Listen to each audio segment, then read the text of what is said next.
अस्सलाम वालेकुम तमाम दोस्तों को सही टेक उर्दू में खुशामदीद। आज की वीडियो में हम जानेंगे कि खाने का बेहतरीन वक्त कौन सा है। सुबह के नाश्ते का बेहतरीन टाइम सुबह 7 से लेकर 8 बजे तक है और आपका नाश्ता 10 बजे से ज़्यादा लेट नहीं होना चाहिए और जागने के बाद 30 मिनट के अंदर अंदर आपको अपना नाश्ता कर लेना चाहिए। लंच दोपहर का खाना। दोपहर के खाने का बेहतरीन टाइम दिन 12:30 से लेकर 2 बजे तक है और आपको अपना दोपहर का खाना 4 बजे से ज़्यादा लेट नहीं करना चाहिए। और एक बात का ख़ास ख्याल रखना चाहिए कि नाश्ते और दोपहर के खाने के दरमियान 4 घंटे का वक्फा लाजमी होना चाहिए। फिर रात का खाना।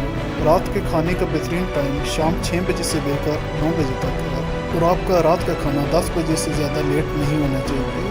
और एक बात का ख़ास ख्याल रखना चाहिए कि सोने से 3 घंटे पहले आपको अपना डिनर कर लेना चाहिए।